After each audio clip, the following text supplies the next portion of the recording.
Hi friends, welcome to our channel. So Pushpa 2 cinema December 5th release అవ్వడానికి సిద్ధమైపోయింది. అయితే బయట పుష్ప 2కి సంబంధించినటువంటి టికెట్ ప్రైజెస్ గురించి చాలా హాట్ టాపిక్ నడుస్తుంది.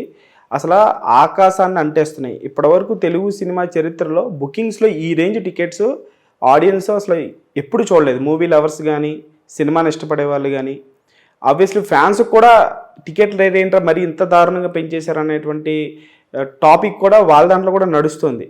ముఖ్యంగా డిస్ట్రిబ్యూటర్లు, ఎగ్జిబిటర్లు అయితే చాలా దారుణంగా కొనేసుకున్నారు.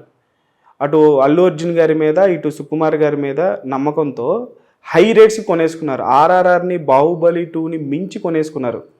ఒకవేళ పాజిటివ్ మాట్లాడుకుందాం, నెగిటివ్ మాట్లాడుకుందాం.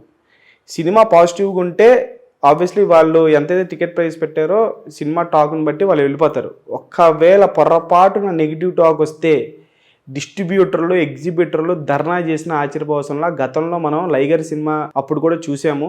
ఆ హీరో ఆ ఇంటి ఎదుట కూర్చొని డిస్ట్రిబ్యూటర్లు చాలా వరకు టెంట్లు వేసుకొని కూర్చొని ధర్నాలు చేశారు.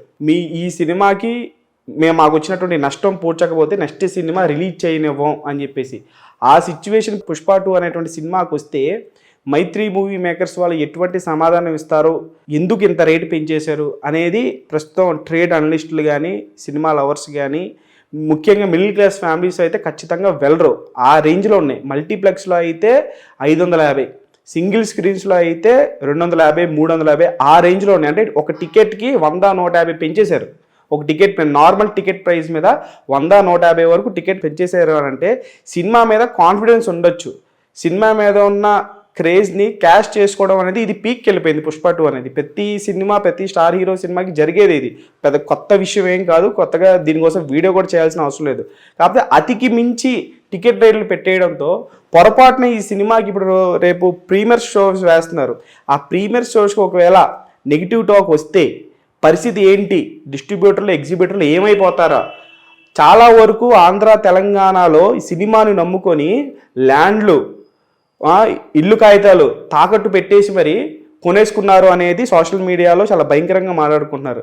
నిజంగా నెగిటివ్ టాక్ వస్తే కనుక అటువంటి పరిస్థితి పుష్ప 2కి రాకూడదని మనం కోరుకుందాం. పుష్ప 2 కొనుక్కున్నటువంటి డిస్ట్రిబ్యూటర్లు, ఎగ్జిబిటర్లు అందరూ కూడా మంచిగా వాళ్ళకి లాభాలు రావాలి. వాళ్ళు నెక్స్ట్ ఇంకొక సినిమాకి పెట్టగలిగేలా ఉండాలి. సో ఆ రేంజ్లో పుష్ప 2 ఆడాలని కోరుకుందాం. కానీ ఆ కొనుక్కున్నటువంటి డిస్ట్రిబ్యూటర్లు, ఎగ్జిబిటర్లు నాశనం అయిపోయి ఒకవేళ రేపు లైగర్కి విజయ్ దేవరకొండ ఇంటి ముందు ధర్నా చేసినట్లుగా రేపు అల్లు అర్జున్ గారు ఇంటి ముందు ధర్నా చేస్తే పరిస్థితి ఏంటా అని చెప్పేసి సోషల్ మీడియాలో ప్రస్తుతం ఇదే హాట్ టాపిక్.